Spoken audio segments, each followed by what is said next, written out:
Welcome to Watch Symposium. I'm Austin. How do you like my green screen? All right. Well, viewer sent me an email and he's thinking about adding a second piece at some point and wanted to know my opinion between two different models. Now, a little bit of backstory first. This viewer has a Rolex Sea Dweller ceramic, and the two pieces that he's wavering between are the Tudor Pelagos uh, Blue Tudor Pelagos, maybe I should say that, and a GMT Master 2 Pepsi. All right, so now I'm a bit biased in the sense that now you might think I'm biased, and I would say, oh, get a GMT Master 2 because I have one. Now I'm actually biased because I'm not going to say I'm bored of that watch, but I look at a GMT Master 2 and I'm kind of like, yeah, all right. If I didn't have one, it'd be different. But then I look at the Pelagos and I think, wow, that's really cool. So my initial instinct is to go Pelagos because it's new for me, right? Um, but let's talk about which I would probably go for in his situation. All right, so now he's got a Sea Dweller. That's a black dialed watch, and the GMT is going to be a black dialed watch as well. So, the GMT Master 2, it's great. It's got that GMT function and the classic, Pepsi. By the way, don't discount the Coke. I mean, the Coke is beautiful as well. Um, so that function is really nice, and this viewer doesn't have that function at the moment. So that right there might be reason to go for the GMT Master 2. Um, but you can't discount the Pelagos because that's a beautiful blue watch and it's a nice contrast to the Sea Dweller. Now, let's talk about the Pelagos. Now, that's a 42 millimeter watch. I prefer 40, but I think, an extra 2 millimeters is not going to make that big of a difference. He seems to want to wear it on the rubber strap, which for me, I prefer metal if I'm gonna change straps, leather or a NATO, but I've never really done rubber, and I don't know why. It's just it's got to be comfortable, and I'm sure it is. And if it gets wet, you just take it off and dry it off pretty easily. But there's something cheap about rubber. I don't know. I guess I associate it with plastic. But it's not like you need to choose which strap you get with your Pelagos because it comes with both, which is great. I mean, that's a nice thing that Tudor does. Includes NATOs and an extra strap very often. The something like the Black Bay Bronze comes with two straps. That's cool, right? You know, uh, other watches, other watch companies don't do that. Rolex certainly doesn't. Um, so you'll get your metal bracelet, and that's what I would use. Would I use it occasionally on the rubber strap? Possibly. I'd try it out at least, right? Um, some points on that watch. It's 500-meter water resistant. It's got a helium escape valve. You're probably not gonna use that, and you're probably not gonna take it that deep. But it's kind of nice to have that water resistance, that strength. Um, wow, one thing that I really like about it is it's all loomed up. Even the bezel has loom. That's and I've heard by the way, read in forums that Tudor's just, as Archie would say, like a lighthouse. That's more of an Irish Archie, but yeah, lights up like a lighthouse. So I think that's pretty cool. It's new. It's got a great look to it.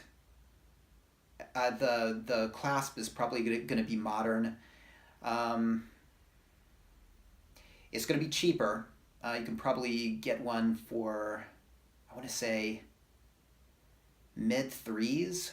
That's the lowest I could find out on the internet, and I think at the most probably 5,000 USD. So you'll be paying a lot more for the GMT Master 2, right? So which would I go with? I gotta say that Tudor is is beautiful. It really is.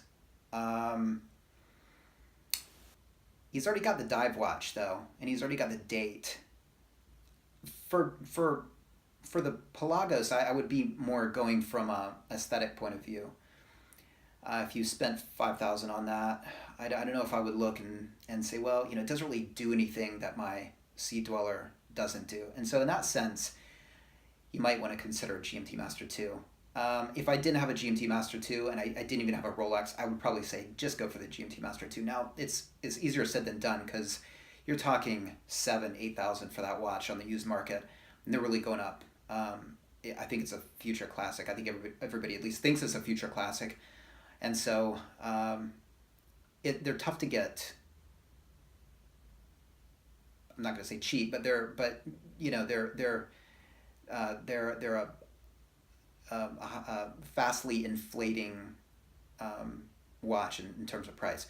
So one thing that I would look for if you're going to get a GMT Master 2, I would probably go for like a 2001. I've got an A serial, and it comes with the, as you know, if you're a viewer, forgive me for repeating myself, it comes with hollow end links with I'm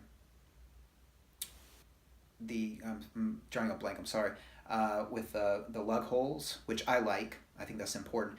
And it comes with the I have to edit this part out. And it comes with the lume. Okay, so I wouldn't go tritium. Okay, I've got one tritium watch. They're all fine and dandy, and I'll make another video about that. But I would go for a Swiss made, which you're going to get the lume. All right, so yeah, for me, I would go for 2001, 2002, 2003, because you're going to get the solid end link bracelet. Okay, my A was the last iteration with the hollow end link, which is fine, but a lot of people sort of turn their nose up at the hollow end links, and so why not get a 2001, and it'll have the solid end link bracelet. You'll have your lume, but you'll also have your lug holes. All right, so you can take the strap on and off. And one of the things about the lug holes that I really like is not just being able to change straps, but knowing that the spring bars are in your watch. If you've ever fiddled with a NATO and a watch, that it's tough to, sometimes it feels like those spring bars have caught when maybe they haven't. It's been the situation where it feels like the spring bars are in there. If it was a no holes case, I probably would assume that the spring bars were in there, but I could see, thanks to the holes, that the spring bar was not in there, and so I could adjust that. So gives me a sort of peace of mind having those lug holes. So yeah, I really couldn't fault either of those. If I were you, I probably would probably hold out for the GMT Master 2 because of that function. And I think it's going to go up in the future. And I'm more particular to Rolex than Tudor. But, if you are, 51%, 52% on the side of Tudor, you can't go wrong. That's a beautiful watch. Absolutely beautiful. And, I love Tudors, and I really love the Tudor aesthetic almost more than the current Rolex models. So I don't think you could go wrong either way. If you want a new color, go with the Tudor. If you want that function, go with the GMT Master 2. But yeah, whatever you do, it's really not going to be a mistake. Hey, I'll get both. Well, if you can, don't do that, or do that. Well, anyway, hopefully this provides some clarity to that wonderful decision-making process. Thanks for the email. Take care. See you next time.